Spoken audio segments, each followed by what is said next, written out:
tiny small nymph. To weight it, I'm going to use some copper wire instead of lead. Now this is just a fine copper wire on a spool. And what I'm going to do is basically tie it on just slightly short of the eye.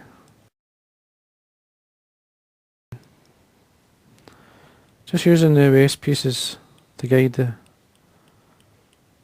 turns as we go down the shank. Now we stop it round about in line with the point of the hook, and then remove the waist piece, and then basically come back up, just forming like a taper of some sort. Just going to go down halfway and then come back up, and then all I do is break it off, and there's your weight added to your hook. And you can choose whatever colour of wire you want. You could silver, as long as it's nice and it's a fine.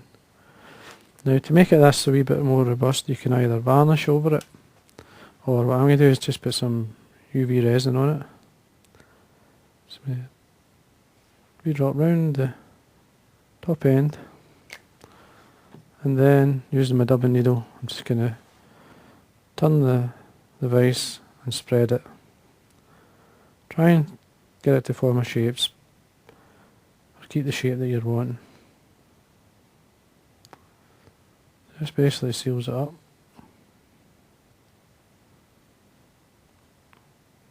Instead, take your time, and then just set the resin with the torch.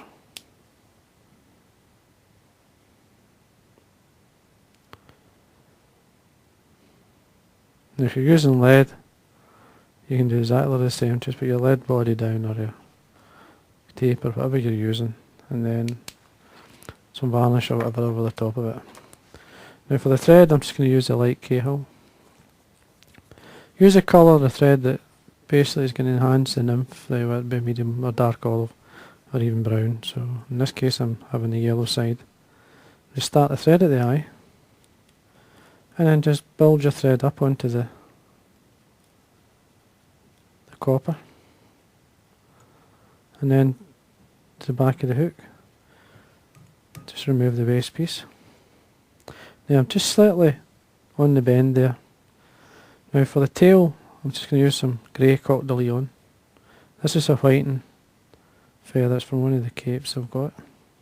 Now don't be shy with the fibres. I usually like a good dozen or so. These are very fine, so the length of the tail, not too long. You're looking probably, say, half the shank. You put this into your finger and thumb. I just catch it on the top, keeping a hold of the ends, bring the thread underneath, and then using the thread turns and your finger, just pull up these fibres to fan them out. Just check the length. That looks fine. A couple of turns to hold. I'm just going to trim this the length of the body. Now what I'm going to use to form the body is the Sparton. This is a Sparton clear wrap. It's just a plastic. You can use what you like. Well, this is the one I like to use. I'm just going to tie it the full length of the body, and then just use the thread turns to work your way up, tying in the tail fibres of the waist piece and forming the colour of the body. Now look at the length. You're looking around about, say, just slightly by the half to 2/3, no? And then it's on to the thorax area. Now what I'm going to do here is get a permanent marker pen. In this case this is just a brown. I'm just going to basically the top half of the fly, just run it down to darken the top, and then form your body, winding up your clear wrap, just looking at the shape that you're getting, nice and tight. At this point here, across your thread.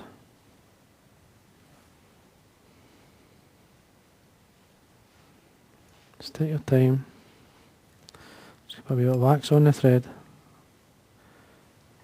Just give me a bit extra grip and then trim away the excess. So your thread turns down and back up.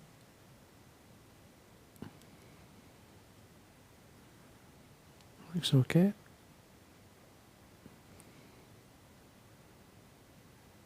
Gives you your two-tone colour, which is fine. And then I'm going to use, this is a Chinese Partridge Cape dyed, just a nice yellow. Now the feathers I'm going to use is, these are the covert feathers, the wings are there. These small feathers with the light striped in the centre, it's the ones I like. So there's one of the feathers here. And then to get the fibre length that I want, just use my fine hackle pliers and grab hold of the tip. Stroke them towards the back. Just take your time to get the ones you want.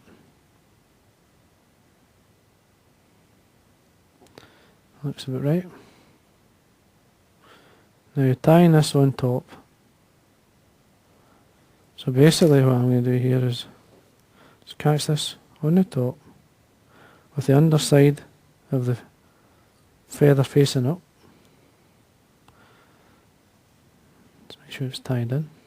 And I'm going to get a tiny bit of dubbing, just a very pale yellow or cream. Now you only need a tiny drop. This is, I'll show you the colour. This is the colour here. This is the synthetic dubbing. Here's like finesse, or there's a few dubbins out there, like dry fly dubbins even you could use, they're very fine. And then it's just a matter of then forming very light thorax, just working the way towards the eye, just stretching out the material as you go. Just stretch it out, the wee twist to get it to sit. And then you just simply bring this over the top. And with your finger, now there's not a lot of pressure here, just stroke back these fibres. It's the ones you need. And take back what you don't want. Just work away till you're happy. Now I'm holding both ends and coming down with a couple of loose turns. Just make sure they're sitting. So you can see that. And then what I'm going to do, a couple of turns down. So a wee bit of wax on my thread. Draw this back. Keep the thread nice and tight. I can break that off. Then what I'm going to do here is just spend a bit of time placing these fibres. Just making sure that they're spread out and in the position where I want them to sit. Because what I'm going to do here is put a resin on the top. A UV resin. And this, what will happen is, once I put this on and set the resin, it will set, it will sit. So I'm just going to whip finish.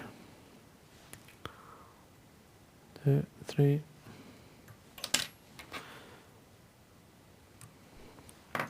Then we turn this, you see the shape. So basically bring these out. The more out they are, the more movement you're going to get. Just want them placed back because they'll stay like that.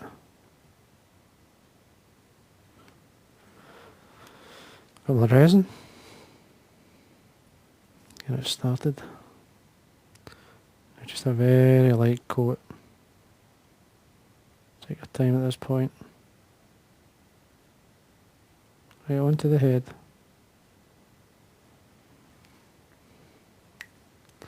Even at this point you can actually move fibres around. So you can't, as long as you don't get it touching the materials. I'm just going to place these fibres. There's always one that doesn't know where to sit. Just going to spread them. Right, there's the sort of shape that I want. Get your torch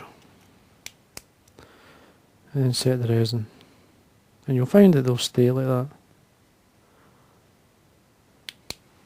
Should do it. So you don't have to touch it again. Now you can colour it up, which I'm going to do. Just use the permanent marker pen again. Just run it along the resin.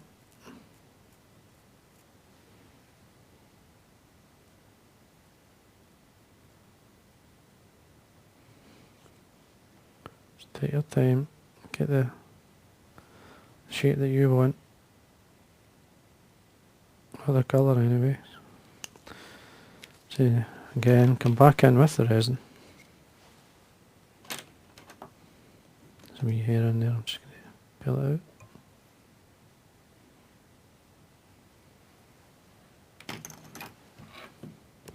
If you don't get these wee fibres, what's going to happen is if the resin gets onto it, it just exaggerates these fibres. And then again, just come back in, as I say, with the resin.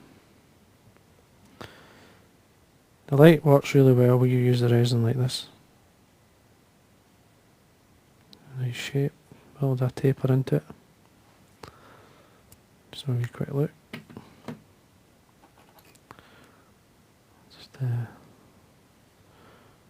Just slightly come back.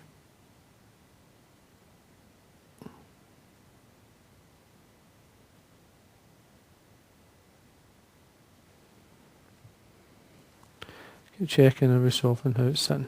See once you're happy. I'm happy with that, so I'm just going to set the resin.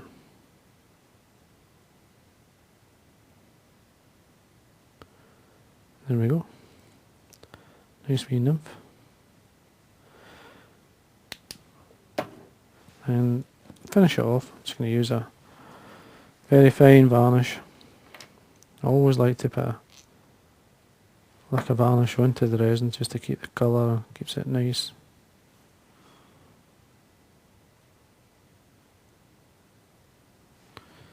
Tiny drop around the head area, sorry. If you look closely, the colour of the copper comes through, shine as it's, because you put the resin onto the copper and then the thread, you're going to get that nice colour. And as I say, if you use whatever underneath it, it will come through. So think about the colour of wire that you use, like chartreuse or olive or anything like that, if you want to basically enhance the colour.